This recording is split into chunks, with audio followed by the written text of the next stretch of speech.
Okay, welcome to the deep dive. We're here to really get you informed on the things that matter. And today, we're plunging into something I think is genuinely fascinating. The new Fox Hunt game mode in Metal Gear Solid, Snake Eater. Mm-hmm. Yeah, this isn't just, another online mode slapped onto a remake. It feels original. It's inspired by those old sneaking mission rules from Metal Gear Online, right? But built to really weave in that core MGS 3 stealth and survival. Exactly. They're really trying to capture that single-player tension in a competitive space. So our mission today is basically to unpack how this mode actually works, and maybe more importantly, how the remake's, pretty cutting-edge enhancements really ramp up the tension. Turn every little detail into something strategic. Right. So let's dive in. Well, what's so interesting here, I think, is how they're translating that core solo feeling into something dynamic between players. Yep. At its heart, Fox Hunt is basically a high-stakes game of hide and seek. You've got one very capable sneaker to target against a whole team of hunters. So, okay, the sneaker, they're the lone wolf, right? Yeah. What's their actual objective?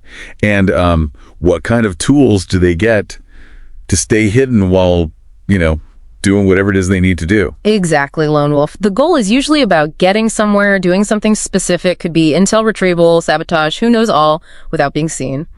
And their toolkit, it's pure Metal Gear. You're talking serious environmental camouflage. Like melting into the grass. Melting into tall grass, using tree trunks, the terrain itself. And of course, the cardboard box. It's not just a joke. It's like a key tool for blending in. Still iconic. Totally. Plus, they've layered in those deep survival mechanics. Managing stamina is huge. Treating injuries in the field. It forces you to be deliberate. Every move has to be calculated. And then you have CQC. Close quarters combat. The grab and slams. Right. The satisfying, usually non-lethal takedowns. High risk, high reward for, creating an opening or just vanishing. Okay. That sounds like a pretty potent set of skills for staying hidden. Yeah. Almost.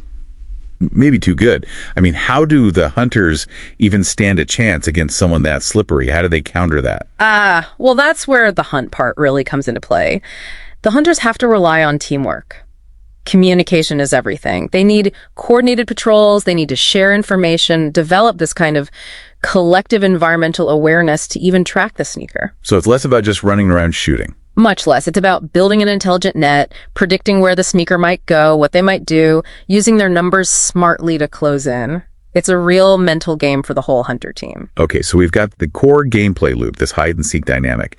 Now let's talk about the tech, because this remake is running on Unreal Engine 5, and that seems like it could make this mode. Wow, really interesting. How does that power boost change things? Oh, absolutely. And it's not just about making things look prettier, though it certainly does that. These visual upgrades are fundamentally strategic. Think about the jungles of Seleniarsk. They're rendered with incredible detail now. So lush, so dense. More hiding spots. More hiding spots, yes, but also new kinds of deception. The dynamic lighting, the way light and shadow play across the environment. That's huge. That's so. Well, for the sneaker, it means mastering not just solid cover, but like the timing of a shadow from a cloud or using the exact angle of the sun, fleeting moments of invisibility. And for the hunters, they need to train their eyes differently to spot not just movement, but maybe the absence of a shadow where there should be one or a weird glint.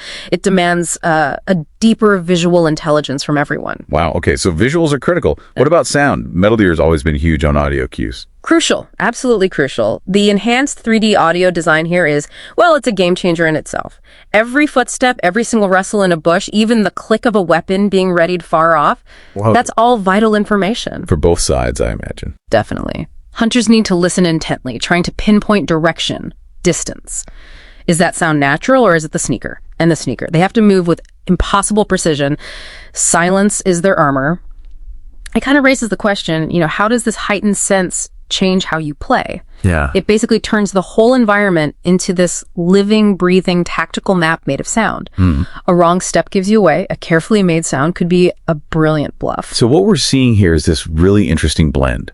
It takes the teamwork focus from, say, MGO's sneaking mission. Right. And fuses it with the really deep, granular stealth and survival stuff from the MGS3 single-player experience. It sounds ambitious. It really does. It promises something, I think, deeply challenging and also really rewarding. It's pushing strategic thinking, using the environment, your senses, way beyond just aiming and shooting. Right. It's about outsmarting, not just outgunning. Precisely, in every possible way. So what does this all mean for you, the player, thinking about jumping into Fox Hunt?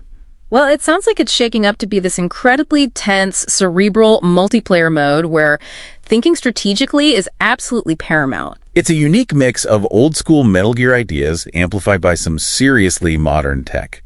Creates a pretty deep challenge, I think. Definitely makes you think. Like, how would your approach to a simple game of hide-and-seek change if, your survival actually depended on hearing a tiny rustle in the leaves or noticing a shadow shift just slightly? What hidden depths could you find in something as simple as using a cardboard box when the whole world is literally listening and watching? Makes you wonder,